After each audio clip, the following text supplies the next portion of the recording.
The headlights cut through the December darkness as I pulled into Linda and Robert's driveway, watching snowflakes drift past the windshield in lazy spirals. My sons, Ethan and Liam, were practically bouncing in their seats, their excitement filling the car with an energy that made me smile despite the exhaustion settling into my bones after a long week. "Dad, do you think Grandma made her chocolate chip cookies?" Ethan asked, his breath fogging the window as he pressed his face against the glass. Liam tugged on my sleeve from the back seat. "And hot chocolate with little marshmallows." "I'd bet money on both," I told them, killing the engine and turning to look at my boys. Ethan was 11, all gangly limbs and curiosity, while Liam had just turned 8 and still possessed that fearless wonder that made everything seem like an adventure. They were good kids, the kind who did their homework without complaint and helped our elderly neighbor carry groceries every Saturday. Their mother, Emily, would have been so proud of the young men they were becoming. She'd been gone for 3 years now. Cancer doesn't care about fairness or timing. It doesn't pause for a husband begging for just one more year, one more month, one more day. The grief had carved up pieces of me I didn't know existed, but these 2 boys kept me moving forward when everything in me wanted to stop. We grabbed the presents from the trunk, carefully wrapped boxes that had taken me an embarrassing amount of time to get right. Emily had always handled the gift wrapping, her fingers nimble with ribbon and tape while I fumbled with corners that never quite lined up. But I'd learned, the way you learn all the things you never thought you'd have to do alone. The front door swung open before we reached it, spilling warm light across the snow-covered porch. Linda stood framed in the doorway, her apron dusted with flour and her smile bright as always. "There are my favorite grandsons," she called out, arms already reaching for hugs. Ethan and Liam rushed forward, nearly knocking her over with their enthusiasm. I followed behind, juggling packages and trying to shake the snow from my coat.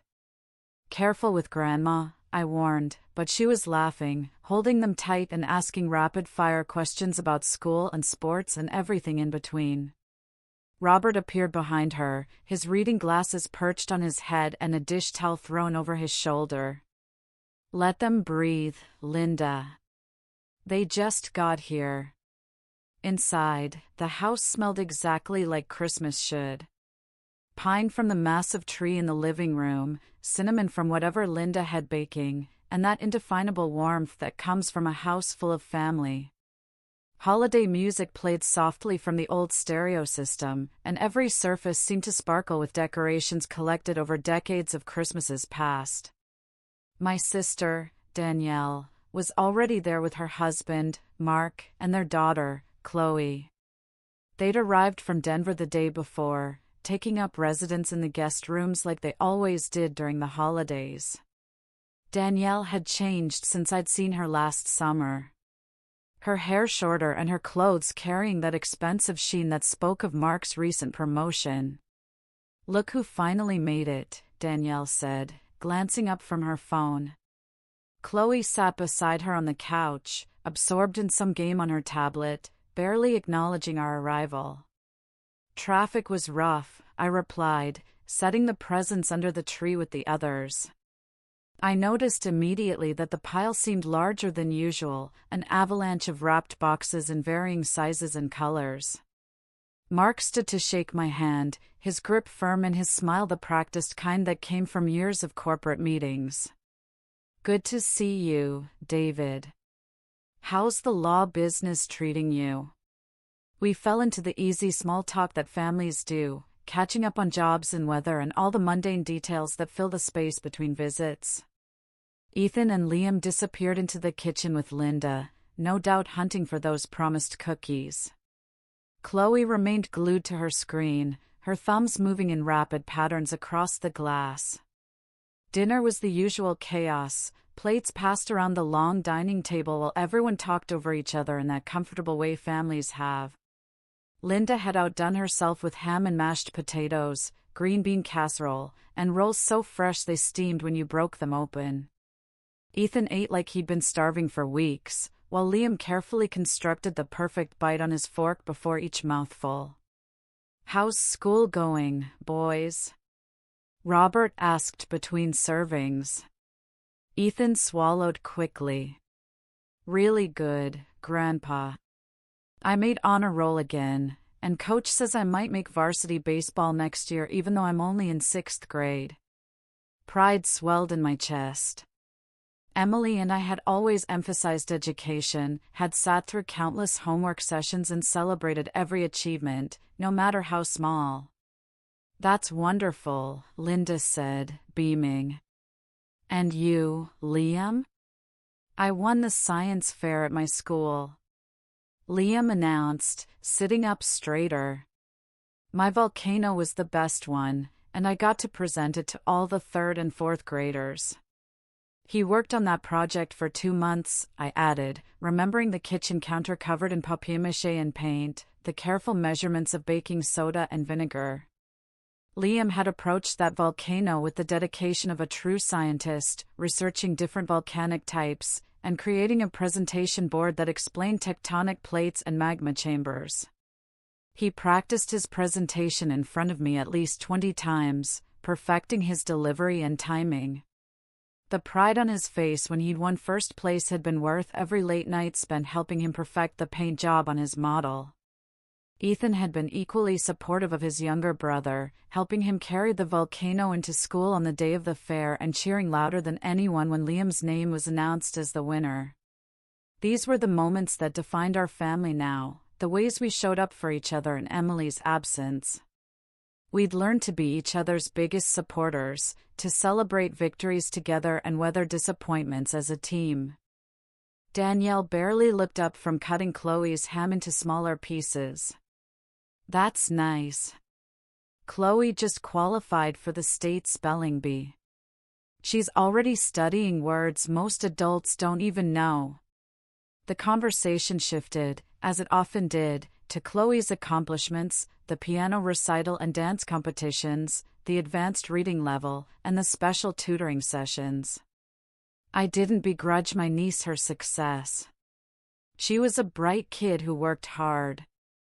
But something in Danielle's tone always carried this edge, this subtle implication that her daughter's achievements somehow eclipsed everyone else's. After dinner, we moved to the living room for the traditional gift exchange. This was always my favorite part of Christmas Eve, watching faces light up as packages were opened, the excitement of surprises and the gratitude for thoughtful presents. Ethan and Liam settled on the floor near the tree, their eyes wide as they surveyed the mountain of gifts. Robert took his usual position in his recliner, and Linda perched on the arm beside him. Mark and Danielle claimed the couch with Chloe between them. "All right," Robert said, rubbing his hands together. "Let's see what Santa brought this year." But instead of beginning the distribution like we always did, with the youngest going first and working our way around, Linda stood and walked to the tree with a strange purposefulness. She selected several boxes, medium-sized and wrapped in identical silver paper with red bows. "We did something different this year," she announced, her voice carrying an odd formality. "Your father and I wanted to recognize the grandchildren who have made us especially proud." A cold feeling started in my stomach, spreading outward like ice water through my veins. Ethan and Liam looked at each other, confusion evident on their young faces. Linda handed the first box to Chloe. "For our granddaughter who shows such remarkable dedication to her studies." Chloe tore into the paper with enthusiasm, revealing the latest model tablet, far more expensive than the one she'd been using. "Thanks, Grandma," she squealed, immediately powering it on. Danielle's smile could have lit up the room. "Mom, Dad, you didn't have to do that." "We wanted to," Robert said, and there was something in his expression I couldn't quite read. "She's earned it." I waited for Linda to reach for more boxes to hand something to Ethan and Liam, who sat perfectly still on the carpet. But she returned to her seat empty-handed, as if the gift-giving had concluded. "That's it?" I heard myself ask, the words coming out sharper than I'd intended. Linda's smile flickered. We just wanted to do something special for Chloe this year. She's accomplished so much. Ethan's face had gone carefully blank, the way kids' faces do when they're trying desperately not to show hurt. Liam's lower lip trembled slightly before he caught it between his teeth. And my boys haven't? The question hung in the air, heavy and dangerous. Danielle sighed, the sound full of exasperation. Don't be dramatic, David. It's just a gift. The boys will get plenty of things from Santa. Maybe, Chloe chimed in, her voice carrying that particular cutting remark only children can deliver with such innocent directness. She looked at Ethan and Liam, her new tablet clutched in her hands. Guess you didn't deserve one. The silence that followed was suffocating. I could hear the clock ticking on the mantel, the hum of the refrigerator from the kitchen. Ethan stared at his hands, and Liam's eyes had gone shiny with unshed tears. Every instinct screamed at me to respond, to defend my children, to make someone understand how profoundly wrong this was.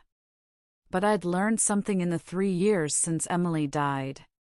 Sometimes the most powerful thing you can do is walk away. Boys, I said quietly, standing up. Get your coats.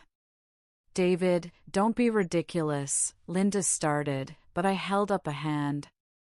We're leaving. You're really going to make a scene over this? Danielle asked, incredulous, coding every word. They're just kids. They don't even understand what the big deal is. I looked at my sons, at their hunched shoulders and downcast eyes, and knew she was wrong. They understood perfectly.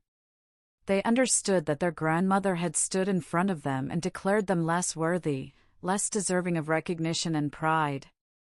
They understood that their accomplishments meant nothing in comparison to their cousins. Come on, boys. I kept my voice level, refusing to let the anger show. We gathered our coats in silence while my parents sat frozen as if they couldn't quite believe this was happening. Mark cleared his throat. Maybe everyone just needs to calm down and talk about this. There's nothing to talk about. I helped Liam with his zipper, his small hands shaking too much to manage it himself. We're done here. You're overreacting, Robert said. But his tone lacked conviction. I met his eyes across the room. Am I? Tell me, Dad, what did Ethan and Liam do to deserve being humiliated in front of the whole family? What crime did they commit that made them unworthy of your pride? He didn't answer. Neither did Linda, who had gone very pale and very quiet. We walked out into the December cold, leaving behind the warmth and light and the pile of unopened presents. The boys climbed into the car without a word, and I started the engine, my hands gripping the steering wheel so tightly my knuckles went white. The drive home passed in silence. I kept glancing in the rearview mirror, watching my sons stare out their respective windows at the passing streetlights. When we pulled into our driveway, neither of them moved to unbuckle their seatbelts. Dad. Ethan's voice was small in the darkness. Did we do something wrong? The question broke something in me. I twisted in my seat to look at both of them. These two boys who had lost their mother and still managed to wake up every morning with hope and determination. No, I said firmly. You did nothing wrong. Not one single thing. Then why did Grandma only give Chloe a present? Liam asked, and the hurt in his voice was almost unbearable. How do you explain to children that sometimes the people who are supposed to love them unconditionally fail to do so? How do you make sense of cruelty dressed up as tradition? Sometimes adults make mistakes, I said carefully. Sometimes they forget what really matters. We went inside, and I made hot chocolate the way Emily used to, with extra marshmallows and a sprinkle of cinnamon on top. We sat at the kitchen table, just the three of us, and I let them talk about their feelings if they wanted to, or sit in silence if they didn't. Eventually, they went to bed, and I sat alone in the dark living room, staring at our own Christmas tree with its modest pile of presents underneath. My phone had been buzzing since we left, messages piling up from Linda and Danielle, even one from Mark. I ignored them all until the house was quiet and the boys were asleep. Then I opened my messages and began reading. Linda's texts were full of placation, asking me to understand, insisting they'd never meant to cause distress. Danielle's messages were defensive, accusing me of ruining Christmas over nothing, suggesting I was too sensitive, too emotional, too unwilling to see things from their perspective. I deleted every message without responding. Instead, I opened a new text thread to the family group chat that included my parents, Danielle, and Mark. I stared at the blank screen for a long time, thinking about all the things I could say, all the anger and disappointment I could unleash. But Emily's voice echoed in my memory, reminding me that dignity was often more powerful than rage.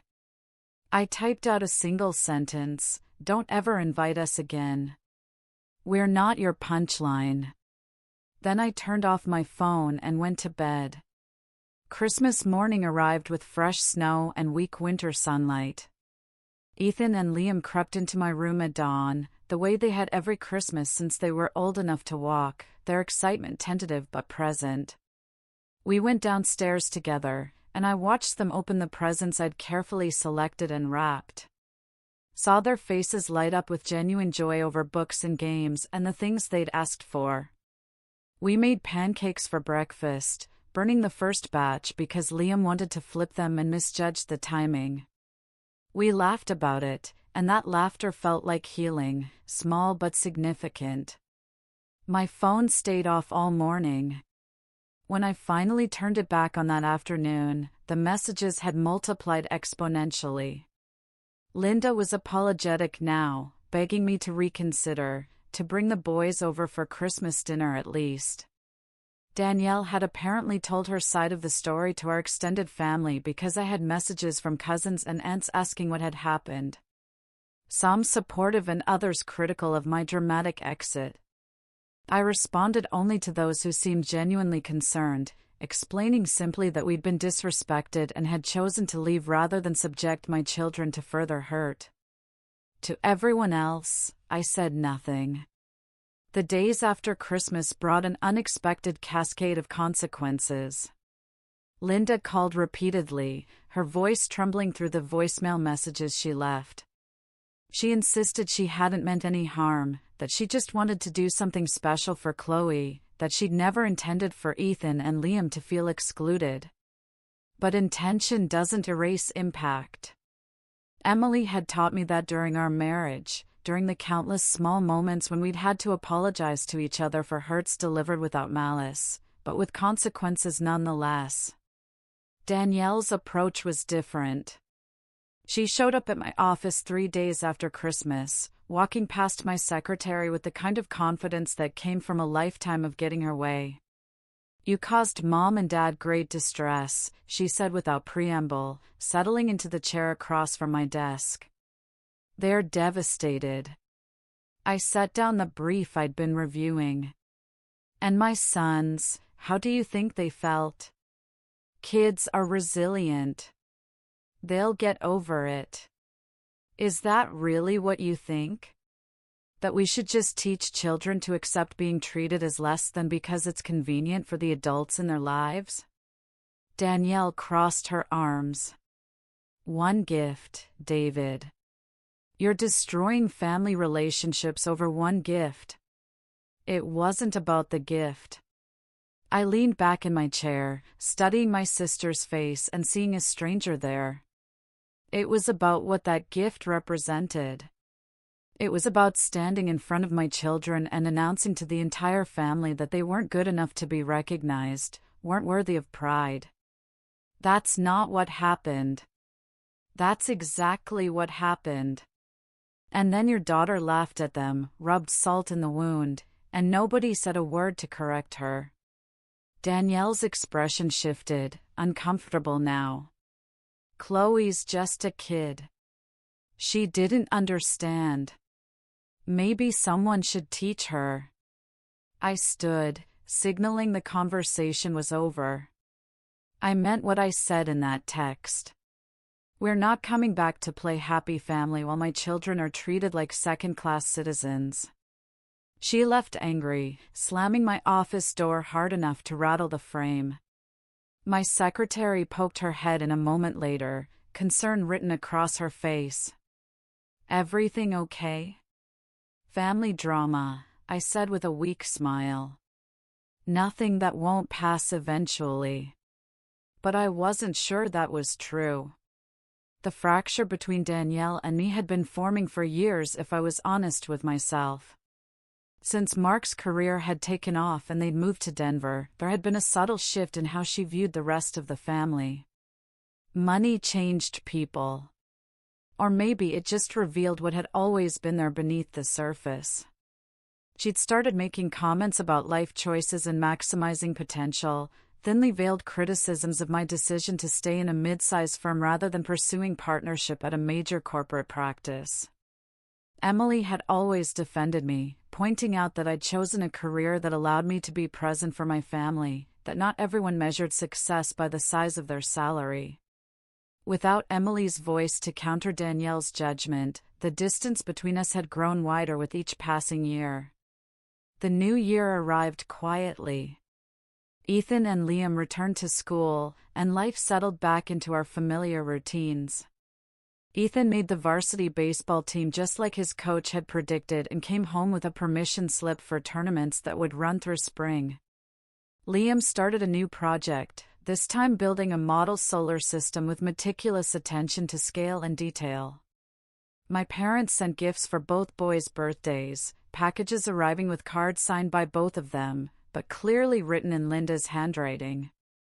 The messages were generic, wishing them happiness and growth, mentioning how proud they were without any specific references to actual accomplishments. I let the boys decide whether to call and say thank you. Ethan did, keeping the conversation brief and polite. Liam asked me to send a text instead, unwilling to hear his grandmother's voice. Spring brought baseball season and parent-teacher conferences where I learned that both my sons were excelling academically and socially. Ethan's teacher mentioned how kind he was to new students, how he'd taken a boy who had just moved from another state under his wing and helped him navigate the social complexities of 6th grade. Liam's teacher praised his creativity and his willingness to help classmates who struggled with concepts he'd already mastered. These were the moments I wished Emily could see, the proof that we were raising good humans despite the grief and loss that shattered our lives. I took photos at Ethan's games and videos of Liam's science presentations, documenting these achievements, not for anyone else, but for my sons themselves, so they would know that someone saw them, recognized them, celebrated them. Linda tried calling on Mother's Day. I let it go to voicemail, unable to navigate the complicated feelings that holiday brought up. Emily's absence was always acute on days designed to honor mothers, and adding my own mother's betrayal to that grief felt like too much to bear.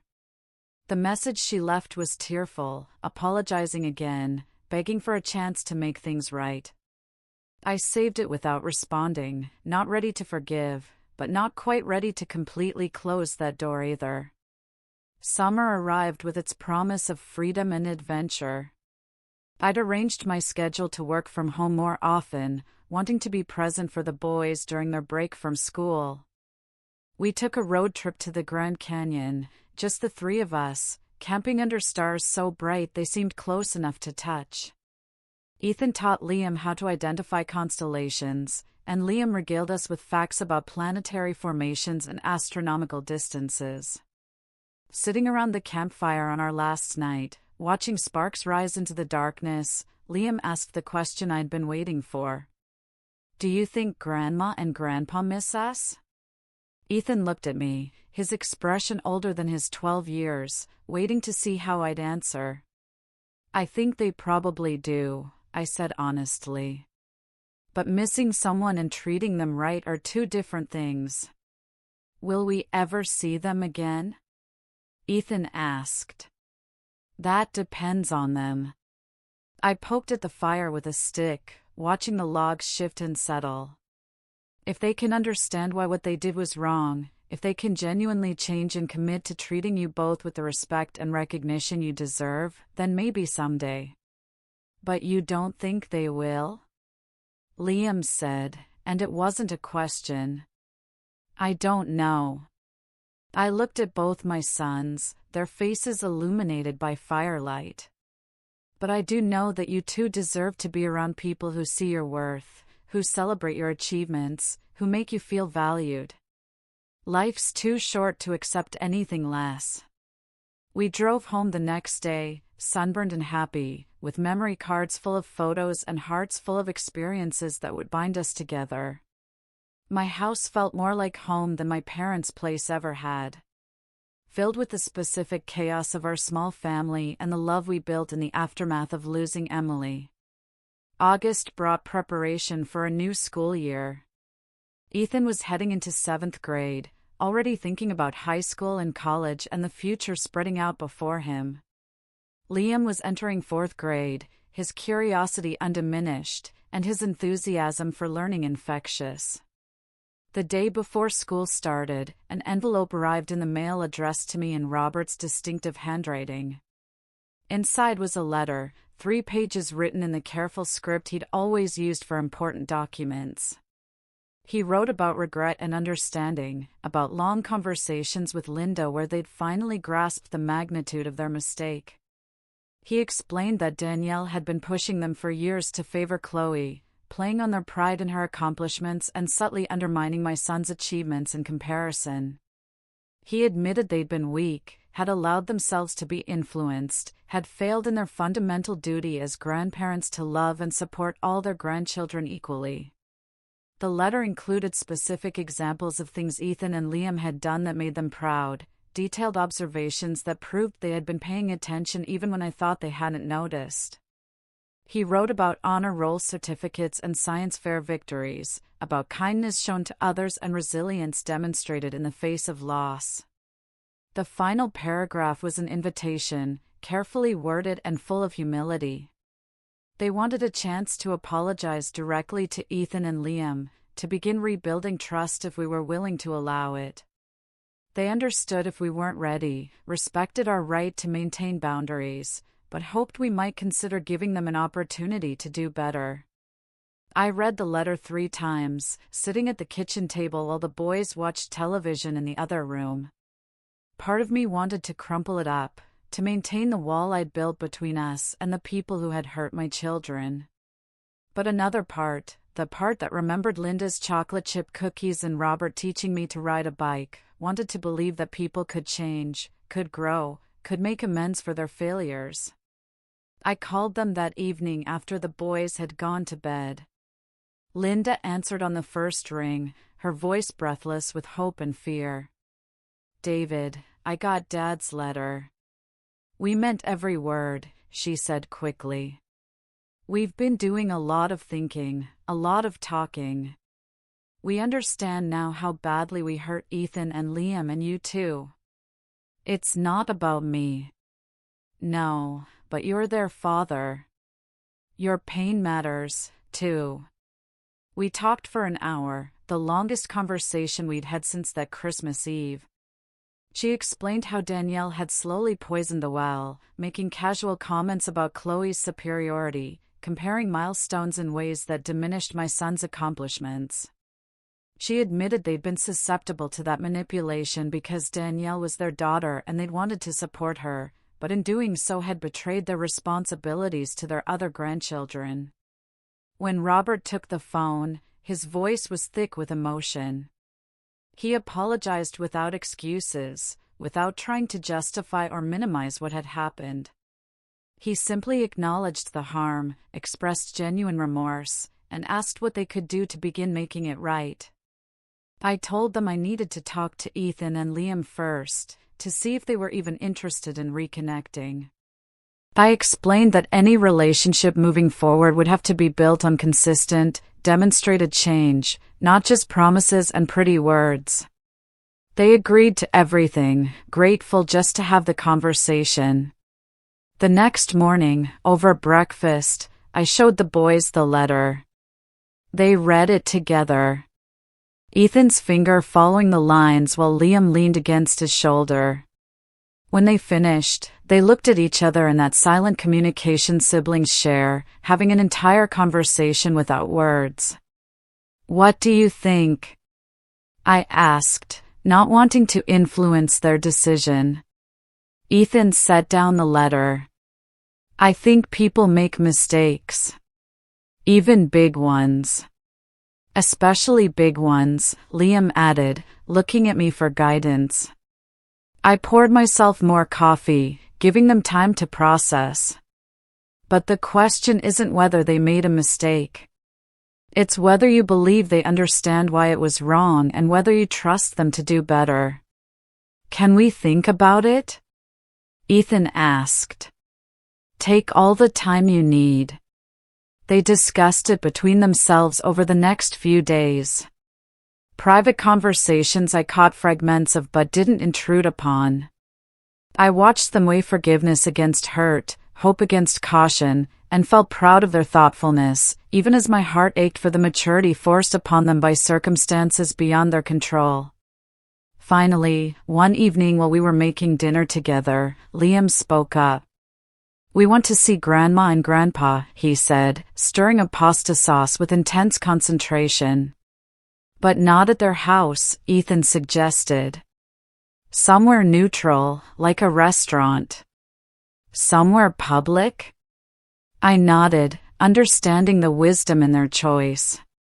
A public setting meant safety, meant they could leave if things went badly, meant the grandparents couldn't retreat into familiar patterns in the comfort of their own home.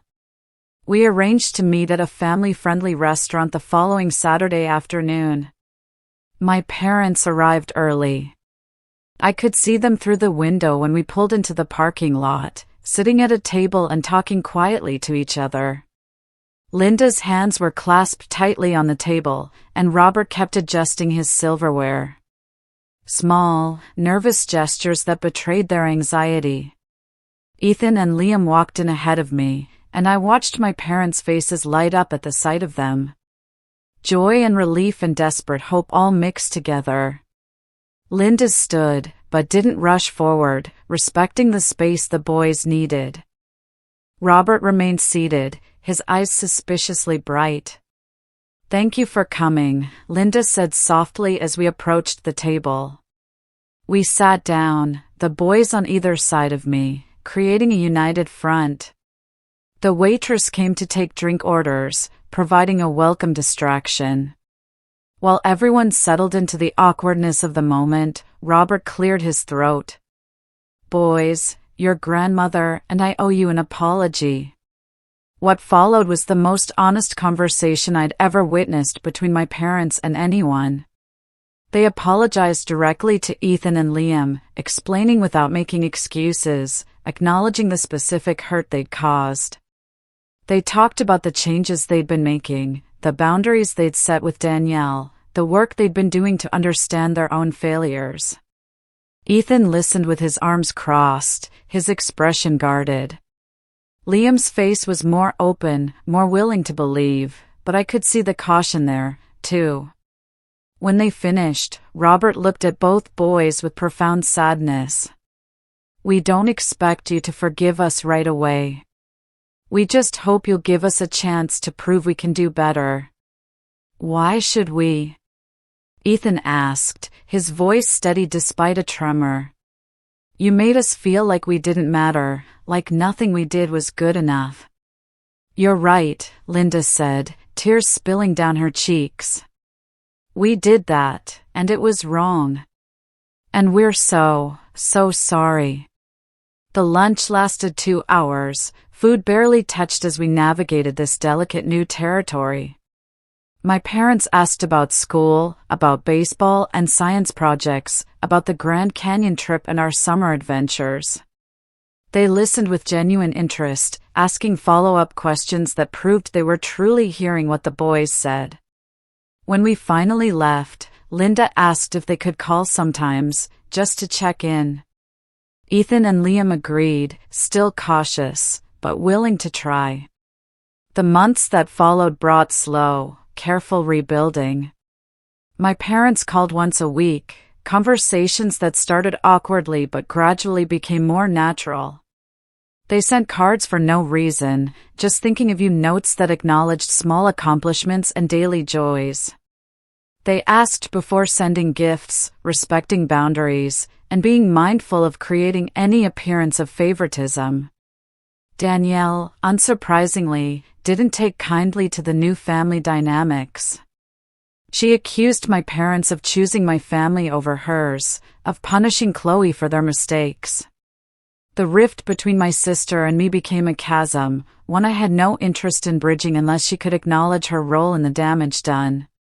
My parents held firm though, refusing to enable Danielle's behavior any longer. They loved Chloe, made sure she knew it, but declined to participate in the constant comparison and competition Danielle tried to foster. Thanksgiving approached with uncertainty hanging over the holiday. Linda called to ask if we'd consider joining them, making it clear that Danielle and her family would not be attending. "We'd like to start new traditions," she said. "Ones built on respect and equality where everyone feels valued." Ethan and Liam agreed to try, and we spent Thanksgiving Day in my parents' house for the first time since the previous Christmas Eve. The atmosphere was different, quieter perhaps, but genuine in ways our family gatherings hadn't been before. Linda made sure to ask each boy about their specific interests and achievements, celebrating them equally and enthusiastically. Robert engaged them in conversations about their futures, their dreams, their opinions on everything from baseball statistics to space exploration. After dinner, while Robert and the boys were watching football, Linda and I cleaned up in the kitchen. She washed dishes while I dried, falling into the rhythm we had when I was young and would help her after family meals. "Thank you," she said quietly, handing me a dripping plate. "For giving us this chance. Thank you for earning it." I dried the plate carefully, setting it in the cabinet. It couldn't have been easy, standing up to Danielle. It was necessary. She paused, her hands still in the soapy water. "I failed you all, but especially Ethan and Liam. I let my desire to please everyone blind me to who I was hurting. That stops now." We finished the dishes in comfortable silence, and I realized that this finally felt like home again. Not the same home it had been before, not unchanged by what had happened, but something new being built on the ruins of what broke. Christmas came around again, a full year since everything had fallen apart. My parents invited us to celebrate with them, and this time when we arrived, the house felt welcoming rather than fraught with tension. The tree was decorated beautifully, and beneath it sat presents wrapped with care. When the time came to exchange gifts, Linda and Robert made a point of presenting Ethan and Liam with identical boxes wrapped in matching paper. "For two grandsons who make us proud every single day," Robert said, his voice firm and clear. "Your kindness, your intelligence, your resilience, and your capacity for forgiveness humble us." The boys opened their gifts to find high-quality cameras, equipment that would support their different interests, but was equal in value and thoughtfulness. Ethan, who'd become interested in sports photography, got a camera perfect for action shots. Liam, fascinated by nature and science, received one ideal for macro photography and outdoor exploration. Their faces lit up with genuine delight, and I watched my parents watch them, saw the joy and relief in their expressions as they finally got it right. We stayed late that Christmas Eve, longer than we'd ever stayed before. Ethan and Liam showed their grandparents photos they'd already started taking with their new cameras, explaining shutter speeds and compositions with enthusiasm that made my parents beam. We played board games and drank hot chocolate and laughed together in ways I thought might never happen again. Driving home that night, snow falling gently outside the car windows, Liam spoke up from the back seat. "Dad, I'm glad we gave them another chance." Ethan nodded in agreement. "Me, too."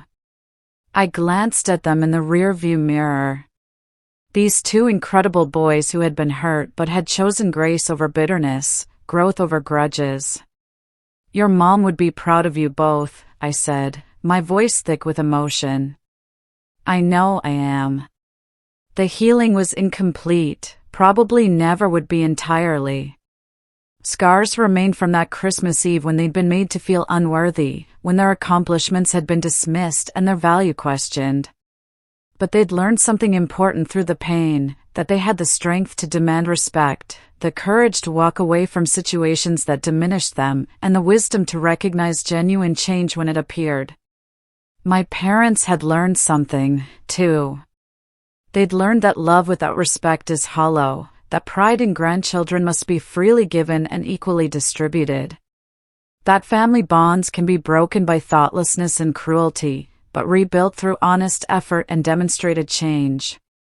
As for me, I'd learned that protecting my children sometimes meant making hard choices, burning bridges when necessary, and standing firm in the face of family pressure. I'd learned that Emily's absence didn't mean her influence was gone. That the values we'd shared and the strength she'd embodied lived on in how I raised our sons. The next year brought continued growth. My parents attended Ethan's baseball games and Liam's science fair, cheering equally for both and making sure each boy knew how special he was. They sent cards celebrating small victories and big ones, maintained consistent contact, and never again made either boy feel less than. Danielle and I barely spoke, our relationship reduced to polite nods at the few extended family events we both attended. Chloe, caught in her mother's bitterness, remained distant from Ethan and Liam. I felt sad about that, about cousins who might have been close but were kept apart by adult dysfunction. But I couldn't fix everything. Some relationships were casualties of necessary boundaries. What mattered most was that Ethan and Liam knew their worth, understood that they deserved to be treated with respect and recognition, and had the tools to demand nothing less from everyone in their lives. They'd seen their father walk away from family rather than accept mistreatment. And they'd witnessed the power of standing firm in your convictions while remaining open to genuine reconciliation. These were lessons I hoped would serve them well throughout their lives, guiding them through relationships and challenges yet to come. Emily and I had wanted to raise strong, compassionate men who knew their value and treated others with dignity. Despite the pain of that Christmas Eve, or perhaps because of it, I believed we were succeeding. Years from now, when Ethan and Liam had children of their own, I hope they'd remember this chapter of their lives. Not for the hurt, but for the healing. Not for the rejection, but for the resilience they'd shown. Not for how they'd been treated, but for how they'd responded with grace and wisdom beyond their years. That was the real gift, the one no wrapped box could ever contain, the knowledge that they were worthy of love and respect, and the strength to walk away from anyone who couldn't provide it. What's one situation where you had to prioritize respect over family loyalty?